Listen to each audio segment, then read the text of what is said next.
Hello student, मैं अखिलेश पांडे, प्रवक्ता Chandrabhan inter college. एक बार फिर से आपका स्वागत करते हैं हम। और आज हम आपको पढ़ाएंगे क्लास 10th का आगे, यानी कि एक्सरसाइज 1.1 से आगे पढ़ाएंगे। और आगे बढ़ते हुए हम ये देखते हैं कि आगे क्या है। अंकगणित से रिलेटेड वास्तव में जब हम दोनों किसी भी संख्या का जब हम गुणनखंड करते हैं तो वास्तव में हमें क्या मिलता है। वास्तव में हम लोग जानते हैं कि गुणनखंड करेंगे संख्याएं मिलती हैं, लेकिन हम लोगों ने ध्यान नहीं दिया होगा कि हमें अभाज्य संख्याएं मिलती हैं। यानी कि कोई भी संख्या हो उसका गुणनखंड हम करते हैं तो हमें अभाज्य संख्याएं मिलती हैं।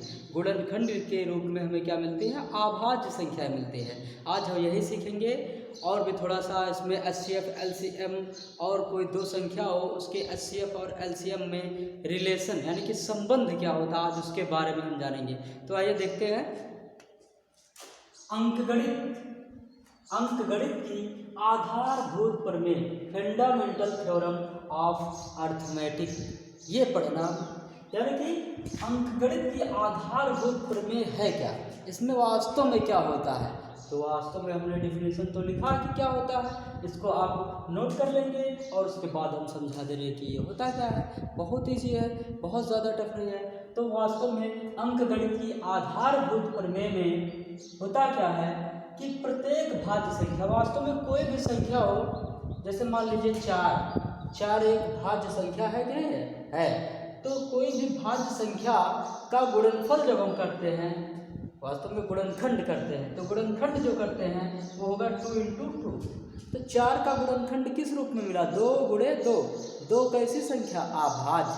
तो उसी के बारे में पढ़ने जा रहे हैं। यहाँ देखो, यहाँ पर क्या है, प्रत्येक भाज्य संख्या को अभाज्य संख्याओं के एक गुणनफल के रूप में व्यक्त किया जा सकता है। फिर से, प्रत्येक भाज्य संख्या को अभाज्य संख्याओं के गुणनफल के रूप में व्यक्त किया जा सकता है। ये चीज वास्तव में हमने अभी लिखा था 4, अब लिख रहे हैं 6। 6 इक्वल टू क्या होता है? 2 × 2। किसी भी भाज्य संख्या को अभाज्य संख्याओं के गुणनफल के रूप में लिखा जा सकता है। तो देखो, भाज्य संख्या को अभाज्य संख्याओं के गुणनफल के रूप में लिख लिए हम लोग। वही लिखा हुआ है कि प्रत्येक भाज्य संख्या को अभाज्य संख्याओं के एक गुणनफल के रूप में व्यक्त किया जा सकता है या लिखा जा सकता है। अब देखो एक बार फिर से, ये 4 था, ये 6 था, चलो 7 खुद अभाज्य संख्या है। अगर हम इसका गुणनखंड करेंगे तो कर ही नहीं सकते, क्योंकि 7 को 7 लिखेंगे। कुछ लोग कहेंगे नहीं, हम 7 को 7 × 1 लिखेंगे, तो वास्तव में एक अभाज्य संख्या नहीं है। इसको हमने पहले ही वीडियो में बताया चुके हैं इसको हम। तो 7 अभाज्य संख्या है, तो 7 का गुणनखंड नहीं किया जा सकता है। अब 17 हो तो ये भी अभाज्य संख्या है, इसका भी गुणनखंड नहीं किया जा सकता है। अब अगर मान लिया यही 15 होता, 15 अभाज्य नहीं है, विषम संख्या है, लेकिन कोई बात नहीं, अगर ये अभाज्य संख्या नहीं है तो इसका गुणनखंड होगा। कैसे? 3 × 5, तो 15 को 3 × 5 = 15 गुणनखंड कर दिए, तो वास्तव में जो गुणनखंड किए उसमें जो अंक आया वह कैसा आया? अभाज्य। भाज्य संख्या का गुणनखंड करते हैं तो हमें गुणनखंड के रूप में जो संख्याएं मिलती हैं वो क्या होती हैं? अभाज्य संख्याएं ही प्राप्त होती है। एक बार फिर से देखते हैं, प्रत्येक भाज्य संख्या को अभाज्य संख्याओं के गुणनफल के रूप में व्यक्त किया जा सकता है। देखो हमने किया है ना। यह गुणनखंड अभाज्य गुणनखंडों के आने वाले क्रम के बिना अद्वितीय होता है। मतलब 15 को 3 × 5 ही नहीं, बल्कि 15 को 5 × 3 भी लिखा जा सकता है। तो वास्तव में यहाँ पर क्रम का कोई महत्व नहीं होता है, और वास्तव में इसका गुणनखंड जो है वह अद्वितीय है। चाहे 3 × 5 लिखो, चाहे 5 × 3 लिखो, बात वही है।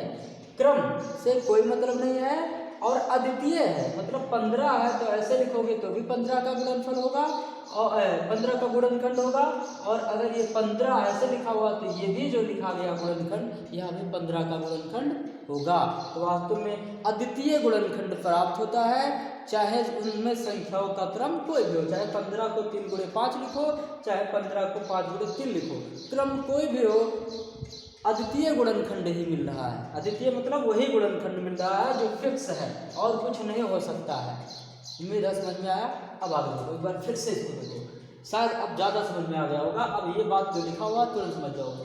प्रत्येक भाज्य संख्या को अभाज्य संख्याओं के एक गुणनफल के रूप में व्यक्त किया जा सकता है। यह गुणनखंड अभाज्य गुणनखंडों के आने वाले क्रम के बिना क्या होता है? अद्वितीय होता है। क्रम के बिना क्या होता है? अद्वितीय होता है। तो क्रम का कोई मतलब नहीं है और ये अद्वितीय है। इसके अलावा 15 को ऐसे लिख दोगे तो दूसरा गुणनखंड नहीं हो गया, 15 को ऐसे लिख दे तो दूसरा गुणनखंड नहीं हो गया, उसका गुणनखंड जो आया हुआ क्या? अद्वितीय है। क्रम के बिना, बिना क्रम के वह क्या होता है? अद्वितीय होता है। एक बार फिर से, 15 = 3 गुणे 5 और 15 = 5 गुणे 3। वास्तव में 15 3 गुणे 5 5 गुणे 3, क्रम से कोई मतलब नहीं है। तो कह रहा है कि आने वाले क्रम के बिना, मतलब बिना क्रम के, मतलब कोई मतलब नहीं है क्रम से लिखा गया हो।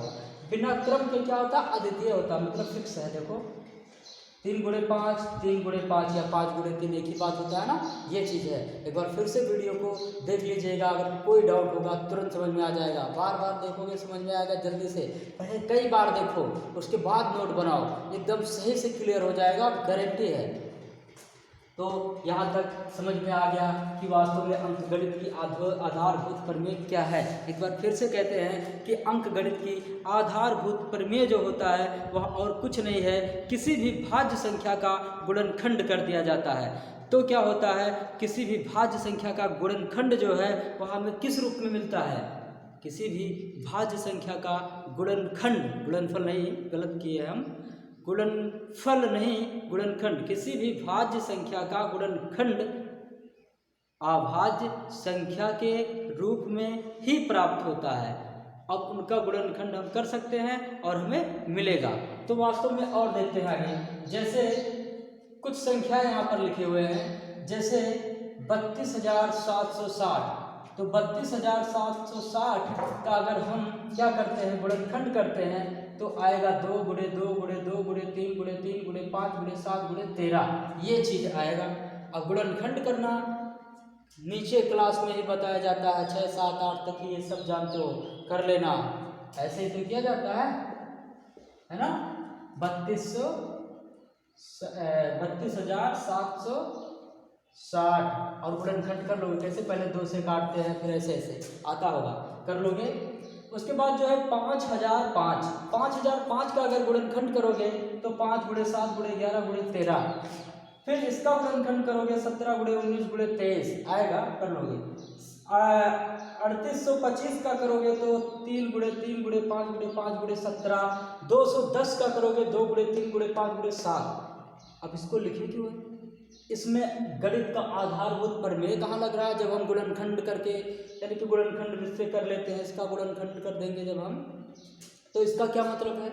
इसका मतलब ये है कि किसी भी संख्या का, देखो यहाँ पर लिखा ना, कोई भी भाज्य संख्या हो उसको अभाज्य संख्याओं के एक गुणनफल के रूप में व्यक्त किया जा सकता है। मतलब जितनी भी संख्याएं हैं अगर उनका हम गुणनखंड किए हैं तो वास्तव में क्या होगा? जो गुणनखंड किए हैं उसमें जो संख्याएं आई हैं वो सभी संख्याएं क्या होंगी?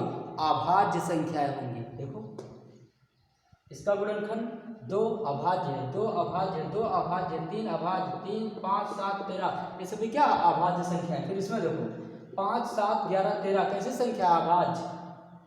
74 129 में 17 13 17 19 23 कैसी संख्या है? 17 23 19 अभाज्य संख्या है। 3825 कैसे के गुणनखंड में 3 3 5 5 7 क्या है? 17 क्या है? अभाज्य संख्या है। फिर 210 में 2 3 5 7 ये सभी क्या? अभाज्य संख्या है। तो यहाँ अंकगणित की आधारभूत प्रमेय में हमें ये पता चलता है कि, और ये कहता है कि कोई भी भाज्य संख्या हो तो उसको हम क्या करते हैं? गुणनखंड करते हैं तो जो गुणनखंड करेंगे उसमें जो संख्याएं मिलती हैं वो सभी कैसी संख्या होती हैं? अभाज्य संख्याएं होती है। कैसे? बिना क्रम के अद्वितीय होती हैं, अभाज्य संख्याएं होती हैं और वो बिना क्रम के क्या होती है? अद्वितीय होती हैं। बस इतना सा है अंकगणित का आधारभूत प्रमेय। Pause video and note down.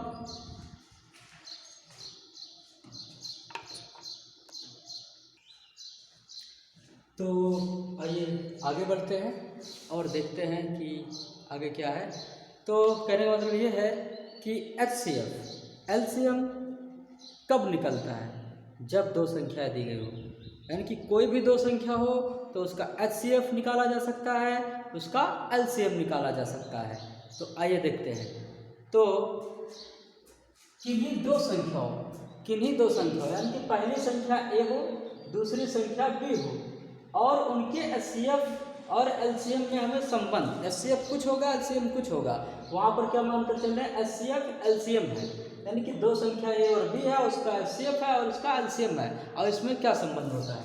तो वास्तव में दो संख्या और उसका HCF LCM, उसमें संबंध होता है दोनों संख्याओं का गुणनफल बराबर HCF गुणे LCM, LCM और HCF का गुणनफल, यानी कि दोनों संख्याओं का गुणनफल उनके HCF और LCM के गुणनफल के बराबर होता है। ये बहुत अच्छा शब्द है, इसको ऐसे रट लेना, चाहे ऐसे जैसे बोल रहे हैं लिख लेना कहीं। दो संख्याओं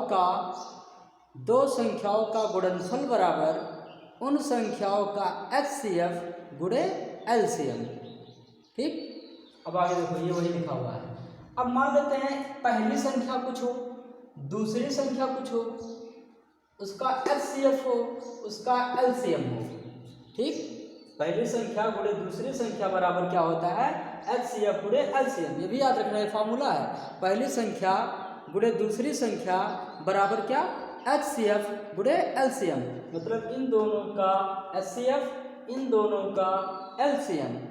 ठीक, इन दोनों संख्याओं का गुणनफल, कोई भी दो संख्या हो, मान लो एक संख्या है A, दूसरी संख्या है B, इसका HCF है H, है ना, HCF है H, LCM है L, तो पहली संख्या और गुणे दूसरी संख्या बराबर पहली संख्या का HCF गुणे दूसरी संख्या का LCM। ऐसे याद रखना, पहली संख्या गुणे दूसरी संख्या बराबर दोनों संख्याओं का HCF और दोनों संख्याओं का LCM। ठीक, यानी कि दोनों संख्याओं का गुणनफल बराबर दोनों संख्याओं का HCF दोनों संख्याओं के LCM के गुणनफल के बराबर होता है। फिर से याद क्या करना है? पहली संख्या गुणे दूसरी संख्या बराबर HCF गुणे LCM। ठीक है, 1 2 3 4 पद है इसमें, क्या क्या है? पहली संख्या, दूसरी संख्या, उसका HCF, उसका LCM, 4 पद हैं। अब हमें मान लो पहली संख्या ज्ञात करना हो, अब मान लो पहली संख्या ज्ञात करना, पहली, तो पहली संख्या बराबर दूसरी संख्या को उधर ले जाओ, दूसरी संख्या को इधर ले जाओ, तो दूसरी संख्या इधर जाएगा तो क्या हो जाएगा? भाग हो जाएगा। जब दूसरी संख्या इधर आएगा तो बटे में हो जाएगा। इसका मतलब क्या है? देखो यहाँ पर इसको हटा दे रहे थोड़ी देर के लिए, तो पहली संख्या बराबर दूसरी संख्या इधर चला जाएगा तो यहाँ बटे में आ जाएगा। तो ये लिखा गया है HCF गुणे LCM बटे दूसरी संख्या किसके बराबर होगी? पहली संख्या के बराबर। जब पहली संख्या तो HCF गुणे LCM बटे दूसरी संख्या हो जाएगा, और जब दूसरी संख्या ज्ञात करना हो तो पहली संख्या नीचे चला जाएगा। तो इसका मतलब पहली संख्या बराबर HCF गुणे LCM बटे दूसरी संख्या, तो दूसरी संख्या बराबर HCF गुणे LCM बटे पहली संख्या। जब यहाँ पहली संख्या तो बटे में दूसरी संख्या, जब यहाँ दूसरी संख्या तो बटे में पहली संख्या, यानी कि पहली संख्या ज्ञात करना होगा तो HCF गुणे LCM बटे दूसरी संख्या हो जाएगा, और यहाँ दूसरी संख्या ज्ञात करना होगा तो HCF गुणे LCM अपान पहली संख्या हो जाएगा। ठीक से सोच लेना, जब यहाँ पहली संख्या तो बटे में दूसरी संख्या, जब यहाँ दूसरी संख्या तो बटे में पहली संख्या।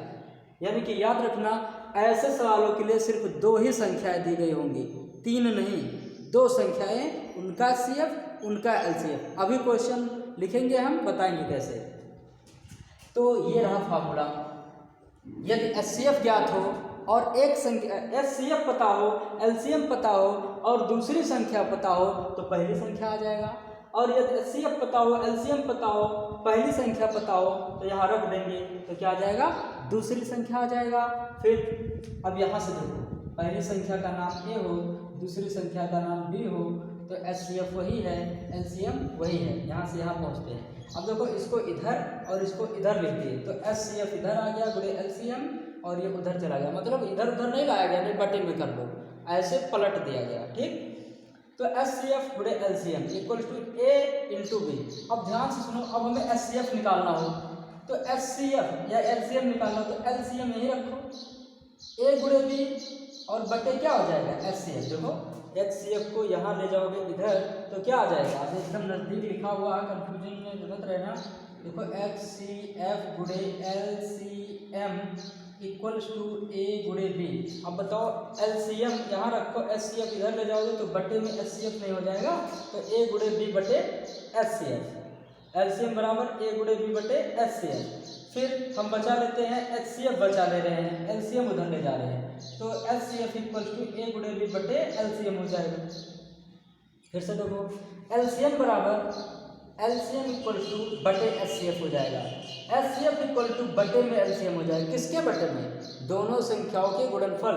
ये दोनों संख्याएं हैं, एक संख्या A है दूसरी संख्या B है, कम लिखना पड़े इसलिए ऐसा लिख दिया। देखो यहाँ से यहाँ खींच के लाए, पहली संख्या को क्या माने, पहली संख्या को हम माने A, दूसरी संख्या गुणे दूसरी संख्या को माने B इक्वल टू HCF वही है, LCM वही है, और इसको पलट दिए तो HCF इधर LCM इधर, A गुणे B उधर हो गया, तो LCM इक्वल टू A गुणे B बटे में हो जाएगा HCM। फिर HCF इक्वल टू LCM उधर ले जाएंगे तो A गुणे B बटे LCM हो जाएगा। ये फार्मूला है, ये याद रखना है, याद वास्तव में ये रखना है। अगर पक्ष को इधर उधर करना जानते हो तो ये सब आ जाएगा, इसमें कोई बड़ी बात नहीं है। देखो ये वही लिखा हो, पहली संख्या गुणे दूसरी संख्या, HCF इधर ले आओ तो बटे HCF इक्वल टू LCM हो जाएगा। सब कुछ वही है, खुद करके देख लीजिएगा। और यहाँ पर याद करने लायक जो है, पहली संख्या equal to HCF into LCM upon दूसरी संख्या equal to HCF into LCM upon पहली संख्या। फिर LCM इक्वल टू दोनों संख्याओं का गुणनफल, जो दी गई संख्या है दोनों संख्याओं का गुणनफल बटे HCF, और HCF इक्वल टू दोनों संख्याओं का गुणनफल बटे LCM। Pause video and note down.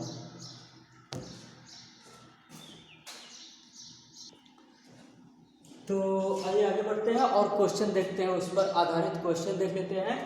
510 और 92 का HCF 2 है, क्या है 2 है, HCF क्या है, यानी कि 500 क्या है, मानो तो A बराबर है 510 और B बराबर है 92, क्या इतना और इतना का HCF, मतलब यही है वो दो संख्या है। ठीक, तो दो संख्या ये है, इनका HCF कितना है, HCF इक्वल टू 2।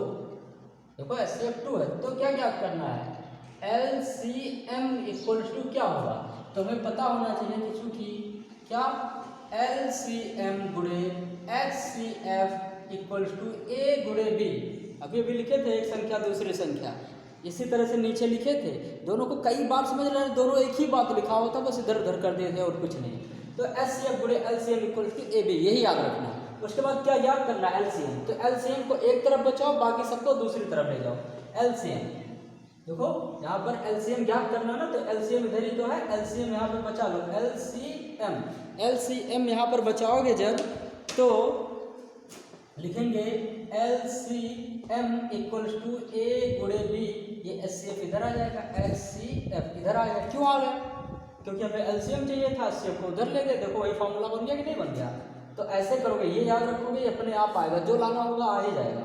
अब देखो LCM चाहिए तो LCM इक्वल टू A का वैल्यू क्या है 510 गुणे B का वैल्यू है 92 अपान HCF का वैल्यू है 2, और 2 से इसको कैंसिल कर दो, 2 से कैंसिल कर दोगे, इसी को काट दो, तो 510 गुणे इसको काटोगे तो 2 चौक 8 और 2 छक 12 और 46 और 510 का गुणनफल मैंने पहले से निकाल लिया था क्योंकि हमें पता था जिससे टाइम कम लगे, तो ये हो जाएगा सब मिलाकर 23460, 23460। इसका क्या आ जाएगा LCM, और ये चेक कर लेना, जो होगा बताना हमें, ठीक है। ये हो गया, एक प्रक्रिया हो गया, ये उम्मीद है समझ में आया होगा। क्या 510 और 92 का HCF 2 है तो LCM ज्ञात करना था। A लिख लिए, B लिख लिए, A क्या था पहली संख्या, B लिख लिए दूसरी संख्या, HCF लिख लिए 2 दिया है, LCM ज्ञात करना है। तो हमें पता है ए बी HCF एलसीएम में संबंध होता है, LCM into HCF equal to A गुणे B, LCM equal to A गुणे बी अपॉन HCF पहले से पता है, हमने पहले ही बता दिया। ठीक, अब देखो क्या हो गया, ए का वैल्यू 510, बी का वैल्यू 92 और HCF का वैल्यू 2 रख दे, 2 से इसको कैंसिल करें। कुछ लोग कहेंगे हम इसको कैंसिल कर दे, तो चाहे जिसको कैंसिल करो फ्री हो, इसको भी कर सकते थे। ठीक है, तो हम इसको कर दे तो 510 गुणे 46 हो गया है ना।